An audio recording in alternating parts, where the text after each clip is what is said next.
On MorningLine. Thanks for joining us. We're talking this morning with Jim Brown, my guest, and he is the author of Ending Our Uncivil War, the book right here, really about, well, civility and trying to be more civil. You see the book there now full on the screen, and politics and what's happening and how you deal with folks with different opinions and whether or not things are going to get worse before they get better. And we've got Joe waited through the break. Let's take his call. Good morning, Joe. Good morning, Nick. Hey.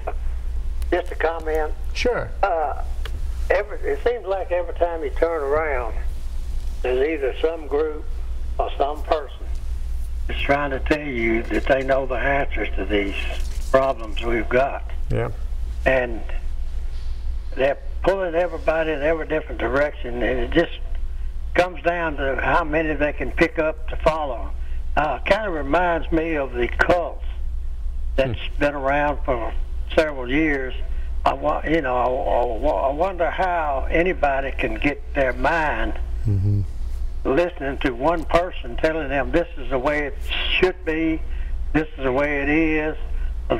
It boggles my imagination that these groups and even individuals can make people think that they've got the answers to all these problems we've got.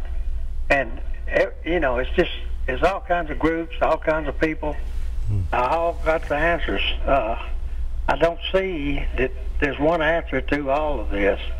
I try to, when I, disagree with, I've got some friends that's on a different side that I am. I listen to them. I don't get swayed by what they think. I still think the way I think.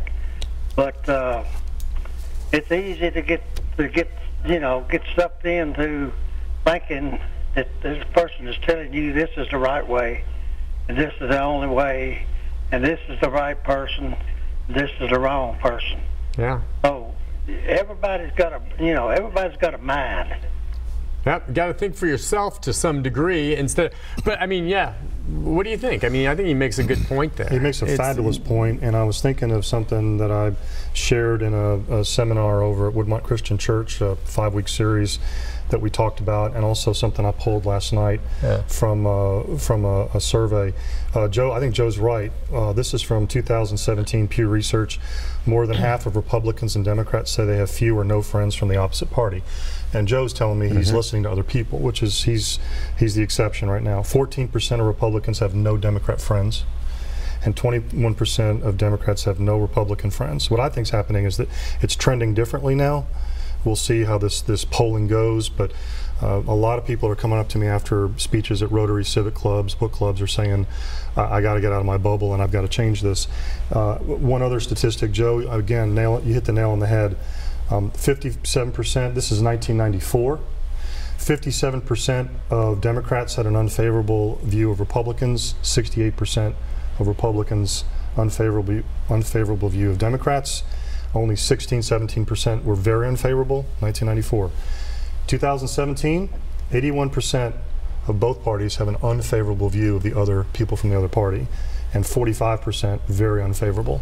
So polarization, the data shows that we are hyper polarized, but Joe is the change that, be the change you wish to see, and Joe's stayed in a good place. No, but it's kind of, what you choose to share. I mean, I kind of live by that adage we used to all going years back at Thanksgiving, when we had family members with different opinions. We kind of stay away from politics. I mean, I can't say, in my business, I know that I have people that are friends of mine that are Democrats, and I know I have people that are friends of mine that are Republican, okay? But I don't bring it up necessarily. And in fact, my wife and I have gone out with people who have invited us for meals and friends that we've met places. And we come home sometimes debating, because we make a point of not bringing it up and saying, do we think they're liberal or are they conservative? We can't always figure it out, and eventually maybe something drops. But my big thing is, do you think it's okay to voice that when you're with people? Because what'll turn me off is, I don't mind if you're conservative or liberal. If we're playing basketball or doing a news story together, I don't care. You're a nice person, I'm good with that. What I don't want is someone hitting me on the head, making some crack about the president or making some crack about this law I don't want to hear that from you because that's going to set me off if I disagree with you. So are we supposed to just stay away from it, or is that the wrong approach? Because I tend not to want to bring it up. And if someone I'm with does, and they say something strongly like and they don't know where I stand, and I disagree with it, I'm probably not going to spend any more time with that person. I'm just not. I blogged about it, endingourancivilwar.com. On my blog, I talked about, should we talk about politics at Thanksgiving? Yeah, I try. Oh, you did? What'd you say? Well, I asked some family members, and one family member said, absolutely we should. And another family said, no, don't do that because I don't want to hear this person, go off. I disagree with this person. And we actually did talk politics a little bit Was everyone in agreement? Because it's different. If you know everyone, some families are all going to be Republican, some may all be Democrat, and then they can have at it. And then that's different. The difference is when you know that there are people with strong opinions on different sides, why ruin your Thanksgiving in something that ultimately is going to get ugly? So growing spiritually and mindfulness and meditation, if you're being triggered by what someone else is saying, that's really on you.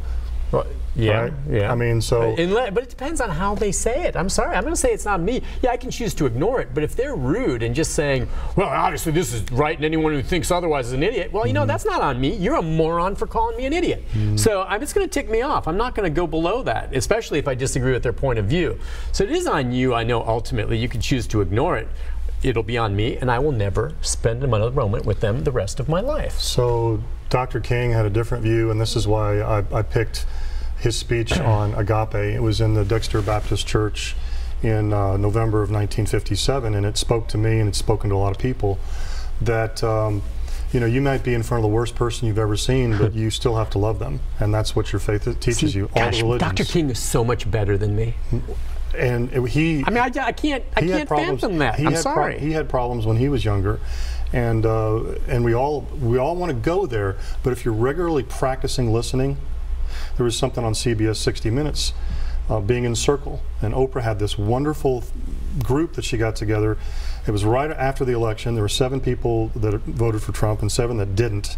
And I think it was in Michigan, and they were going at each other. Okay. And she sat there and she let them do it, and afterwards a few of them handed cards, and later on they started going to lunch together, working out together, bowling. They went bowling one day, and she had them back 7 months later. It's a beautiful, beautiful presentation, and they still were going at it, but they were listening more. They were talking to each other better, and they were deeply listening to each other. And afterwards, they were hugging each other when they left the table. Because no one's all bad. That's why I guess what I was saying before. If you could just get to know these people instead of just maybe tapping into that initial rhetoric. If you're trying to win an argument with someone that's in a certain place, good luck with that. Yeah. But if you're trying to present your viewpoints and deeply listen to them and acknowledge what they're saying, you can have a conversation with anybody. You're absolutely right about that. Yeah. And that's an open dialogue is a healthy thing. Even someone who's foaming at the mouth and all that, it's if you're calmly listening and not letting that disturb you, you can have a conversation. Yeah, that's true. Let's go to Brian. Hi, Brian. Hey, I'm just sitting here. I'm thinking Oprah, Martin King. I mean, come on. I don't know. I'll move past that. It seems to dwell on that quite a bit. But sometimes you can just say, hey, who'd you vote for? You can just say, hey, whoa, hold on. You don't have to answer people's questions or nothing like that. And if you start talking about your opinion, then you're going to have to be drawn in. Like I tell you, I'm a Goldwater Republican. A lot of people don't even know what that is, because a lot of people know what a Reagan Republican is, and they say Trump Republican. And I'm like, hey, Can I ask about Oprah? I don't know what point I'm trying to make here, but I don't know. Mostly people, I would say, they would want to keep that their own business, but I guess you get drawn into it nowadays. I want to ask him what he thinks about this Maxine Waters telling people to harass Trump cabinet members, Trump administrative people. Yeah. What if a Trump administrative person or cabinet member is not handy? Would a Trump supporter do? Are they supposed to harass them? Yeah. I mean, I'm not a big Trump supporter, you know that, but I'm a Republican, so what's up with that? Yeah, it's a great question, and David Plazas at the Tennessean, opinion editor, and just doing great work over there, just engaging the community. He asked me to write about this in the Tennessean. I think that's why I'm here today. But I completely agree with you that what Maxine Waters was advocating for, which is really a violent response, completely different than what Dr. King would say, is very counterproductive. And I also think it's counterproductive when a leader, a Republican leader, only calls that out and doesn't call out the similar behavior from someone that's aligned with him or her politically. So that's, I invite you to check out the op-ed, Brian, but I also had a question for you about Oprah. He may call back because I think he just hung up, which is typically. Usually people get their comments. I should have asked him to wait. Well, let me just say this about Oprah if he wants to call back, but I had a similar view of Oprah maybe 15 years ago, and it was like, what's she up to? She's kind of all this soul stuff and everything, and it's a little, a little kooky for me.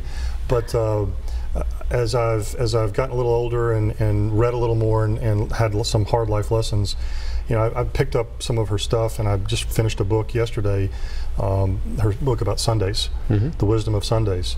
And I would invite Brian, get out of your comfort zone. I've got a bubble, you've got a bubble, and I was in that bubble, and I decided to start reading things that made me uncomfortable, and I found some truth in places I didn't find it before. And other people are doing that. Yeah. Let's take a break. When we come back, good questions, good comments. That might be Brian calling back. Whoever it is, we've got the lines open, 737-7587. How do you deal with this public discourse with politics, or it could be anything else, in terms of civility with others in this country? And it's an uncivil war. And we don't want to become a real civil war someday down the line. Who knows? We'll be back with more of your phone calls. Lines open, and others stay there. We'll get you right after this. This is a story